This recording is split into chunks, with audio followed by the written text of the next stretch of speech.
lige få ind, kan det muligvis være nogen, der er blevet mobbet, da de var små? Ja, mindre? det kan det faktisk godt. Det kan sagtens være, at de har været udsat for mobning i skoletiden eller i ungdomsårene. Og vi har faktisk nogle sager kørende lige nu, nogle voldssager, hvor det er så dem, der har mobbet, vi er ude efter nu, mobberne. Men de har bevirket, at der er flere af de børn eller unge, som de har mobbet, at de har fået rigtig store problemer, rent psykisk, og skal have hjælp til at komme til at fungere igen. Ja. Fordi det er sådan et pres, altså det er sådan et psykisk pres, det er frygten for, hvad der sker næste gang, eller i morgen, når jeg kommer i skole, eller når jeg går hjem fra skole. Det er ikke så meget det der sker, det er nemmere at forholde sig til. Det er selvfølgelig meget ubehageligt at blive slået og blive truet og blive kontaktet på Facebook eller sms eller hvad det er. Men det store problem, det er frygten for det, der måske kommer. Det er det, vi typisk hører.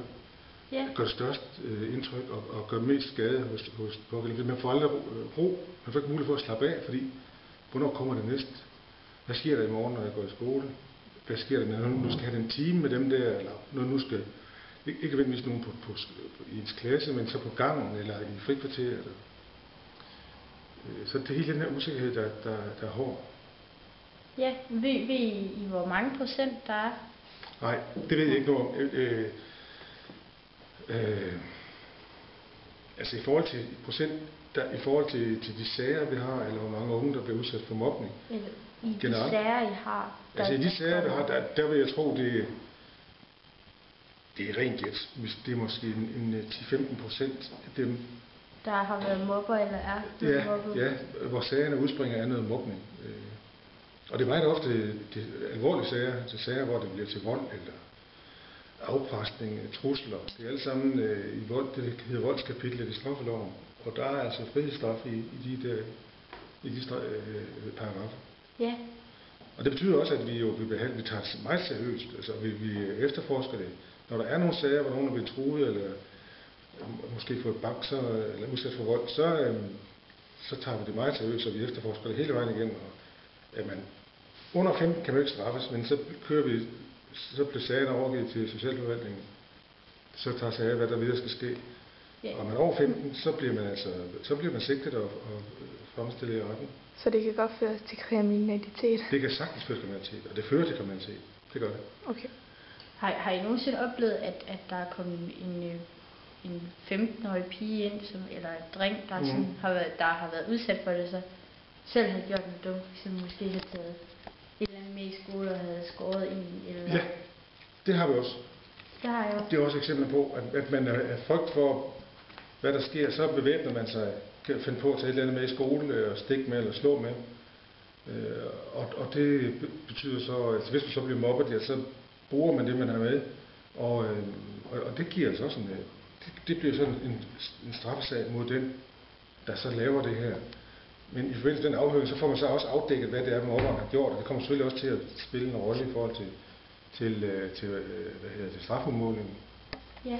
Fordi det betyder noget, at når dommer skal vurdere en sag, så tager han selvfølgelig hensyn til hele hændelsesforløbet, og hvordan det er endt, der hvor det er endt. Og der betyder det noget, om man bliver udsat for mobning eller ej. Men det ændrer ikke ved det faktum, at den, der er blevet mobbet til en eller anden form for kriminalitet. Enten for at forsvare sig, eller for på en anden måde at undgå kriminaliteten. Det kan være at skaffe nogle penge til dem, der mobber, for at få dem til at lade være med mobbing. Så har man gjort sig til tvivl for det. Og det vil man selvfølgelig straffes for. Så det har vi også eksempler på. Ja, det var egentlig voldsomt. Ja, jamen, mobning er meget, meget voldsomt. Ja. Det er meget alvorligt. Det er noget, der er invaliderende. Vi har voksne mennesker, som har været udsat for mobning i deres skoletid eller ungdomsår, der er aldrig kommet til at fungere rigtigt som voksne, fordi de har sat sig så dybe spor i dem. Ja. Som mobning, det er et stort problem. Eller det er ikke et stort problem, men det er et alvorligt. Det er alvorligt, når det sker.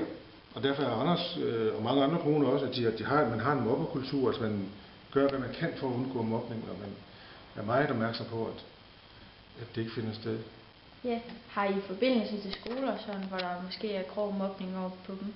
Ja, det har vi. Ja, vi har møder med skolerne jævnligt.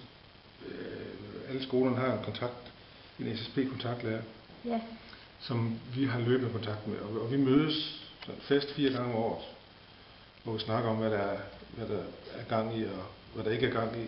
Og udover det, så ringer de og fortæller os, hvis der er et eller andet, vi skal handle på. Ja. Så det har Er der nogensinde sket noget gråt op på en skole, hvor I så er blevet nødt til at komme derop for at stoppe det? Ja, det er der også. Altså, der er også der er episoder, hvor nogen fra en skole har opsøgt elever fra en anden skole i skoletiden, og sågar i timerne, og udsat dem for trusler eller vold. Og det reagerer vi selvfølgelig også på med det samme. Og der har vi måttet købe nogle gange og hente nogle. Det er ikke noget, der hører til dagens uorden, som man siger sådan. Heldigvis er det ikke det, men det sker en gang imellem. Ikke særlig ofte, men det sker en gang imellem. Ja, okay. Ja. Nå, det var faktisk det hele. Var det det her? Ja, og tak skal du have. Ja, velbekomme. Det var